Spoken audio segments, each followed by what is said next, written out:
Hello everyone, welcome back to the channel. We're about to do 2 Denny horror stories animated SSG. Let's go. Let's get into it. I like Denny, so this is gonna be cool. I don't go often. I don't go no more. I get that shit ordered to me. But cheap. The cheap.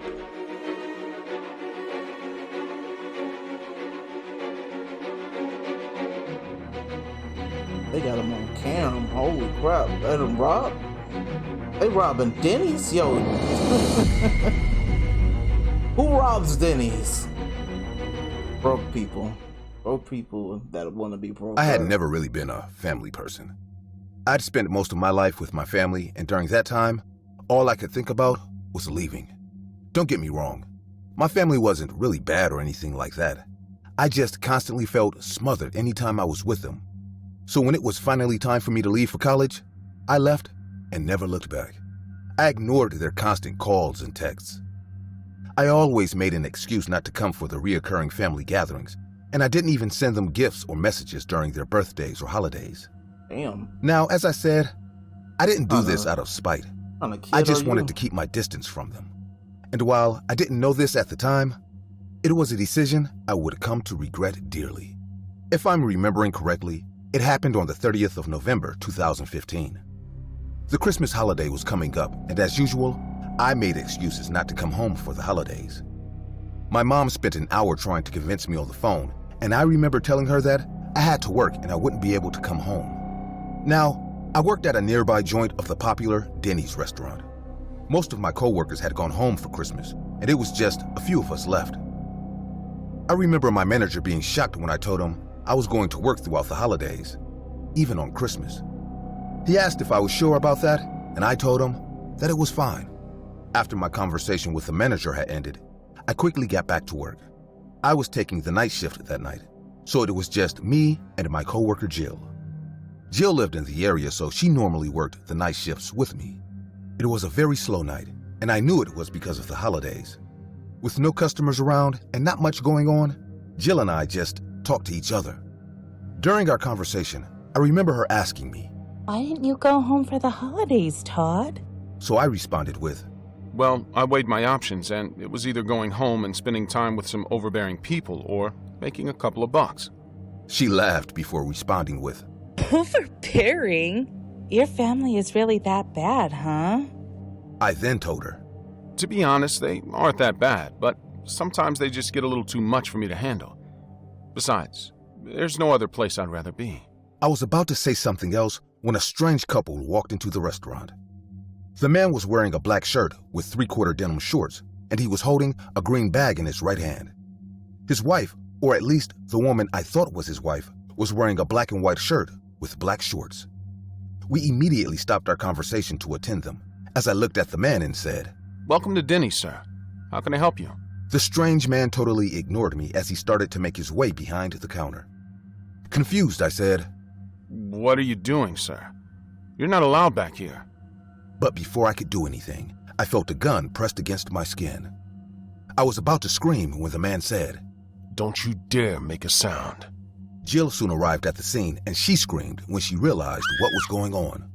The man then looked at her with cold eyes as he said, "I'm going to paint your floor red with his insides if you don't stop screaming." His menacing threat worked instantly as Jill stopped screaming. He then told her, "Now, I'm going to take your friend here to the back of the restaurant and keep him hostage. And if you want to see him again, all you have to do is take out all the money in your cash register and give it to my partner here." When he was done speaking, I was then ushered to the back of the restaurant. I remember being so scared that it was hard to breathe. I felt myself getting an anxiety attack, but I tried my best to keep it under control. I could tell Jill was also panicking, but she did everything they asked her as she started to clear the cash register. My eyes started to dart around now as I checked to see if there was anyone nearby that could help us. My assailant noticed me doing this, so he said, "I don't think you've ever been shot before, because if you had, you'd think twice about doing anything stupid. I don't need to tell you that anything you do or whatever it is you're thinking of doing won't work. Don't be a hero, kid, because the heroes always die in the end." Not if they're I really good don't give a heroes. crap about your pathetic life, and I'd kill you without a second thought. His words pierced through my soul, and it didn't take long before I smelled urine. I had peed myself, and my assailant, who had noticed this, started to laugh. The cash register was empty now, as Jill had given the woman all the money. You just gotta go with kill. The man then ordered her to go hide in the back of the restaurant before saying, "You better do as I say, or I won't let your friend go." Jill didn't complain as she did exactly what he asked. I was still crippled with fear, but I managed to stutter the words, "We've done what you wanted, so please, can I go now?" The man, who was shocked that I was able to speak, looked at me and said, "No. I see you found some courage, but it's too late for that now, and I'm afraid we won't be able to let you go. We aren't done using you yet." When he was done talking, the woman who was working with the man quickly walked out of the restaurant. The man then ushered me towards the door, and with my hands raised in the air, I walked out of the restaurant. When I was outside, he brought out his gun again and told me to face the wall. I did what he asked me to do, as I held on to some hope that I'd come out of this alive. The man then whispered the words, "Now, I want you to close your eyes and count to 10. Do as I say, and hopefully, at the end of that countdown, you won't wake up in hell." I started to count, and my heartbeat increased with every number I said. It was the longest 10 seconds of my life, and numerous thoughts began to fly through my head.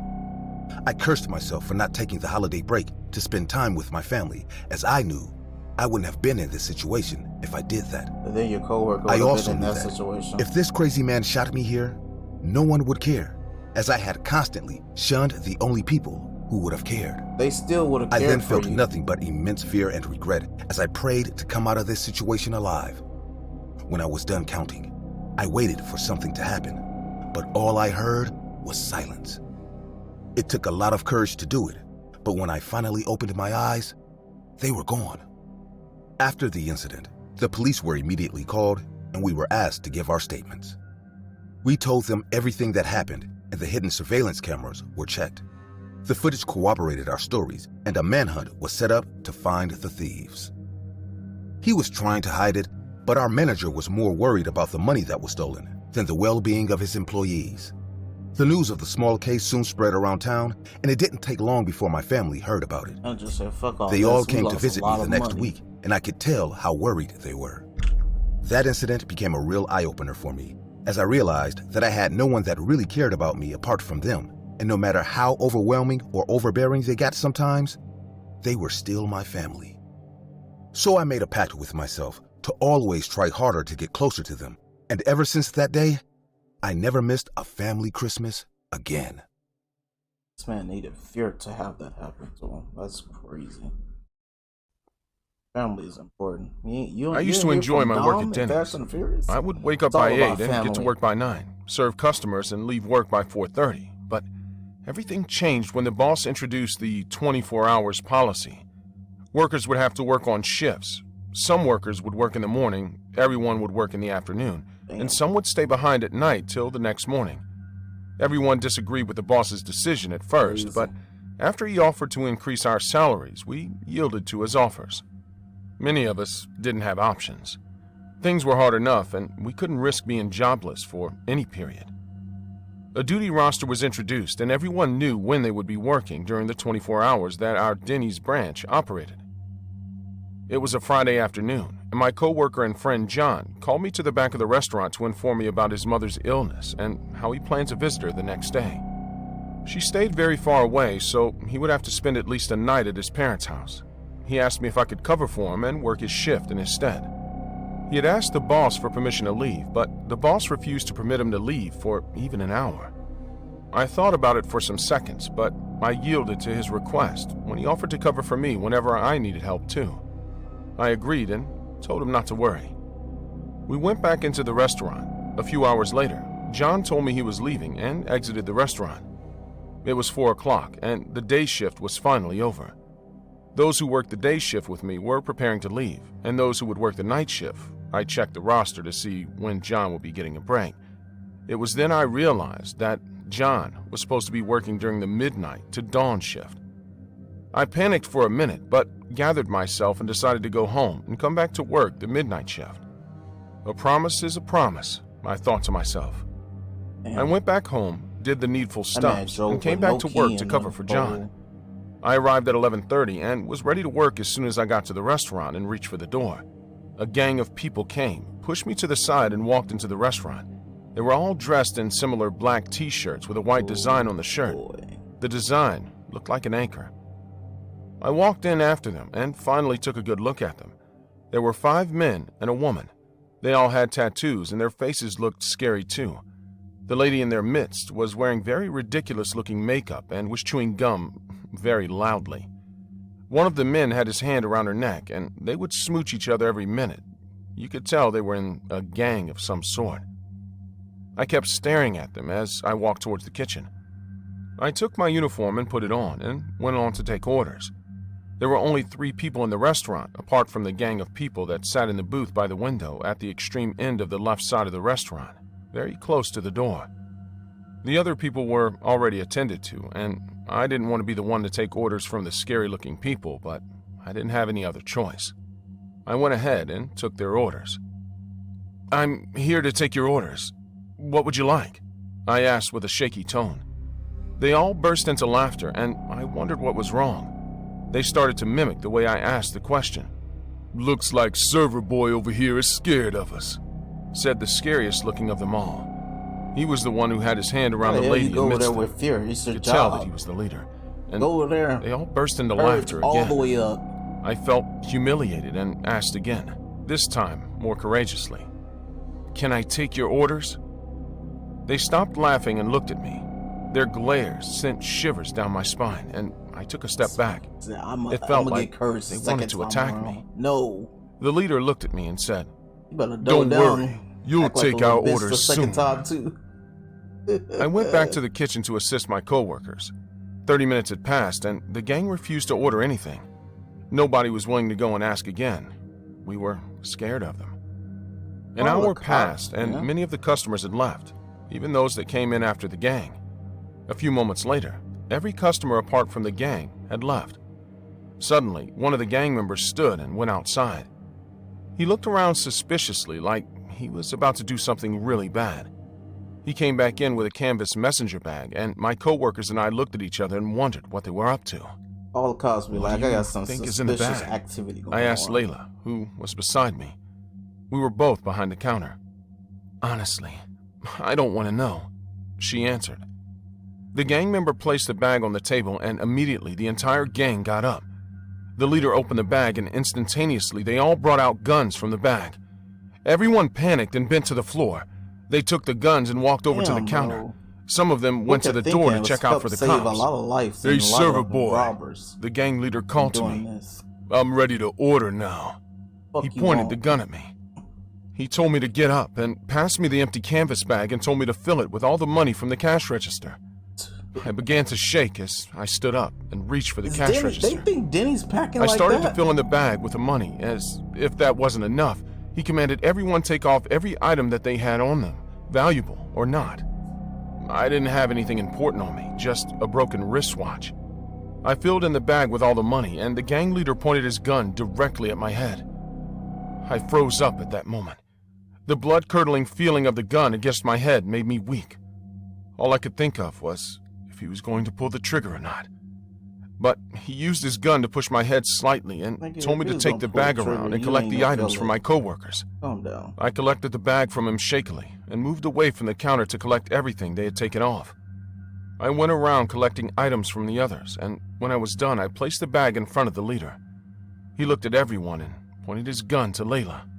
"I said everything," directing his focus to the necklace on her neck. "No, please, no," Layla begged.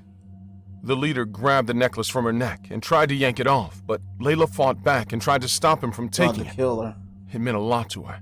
She had told everyone about how her grandmother who raised her gave her the necklace. It was the only belonging of her grandmother that she had left. The leader would not have it, and he shot Layla multiple times until she lay flat on the floor right beside me. All I could do was stare at her as she bled out and lost consciousness. Everyone began to scream and cry after witnessing the shooting.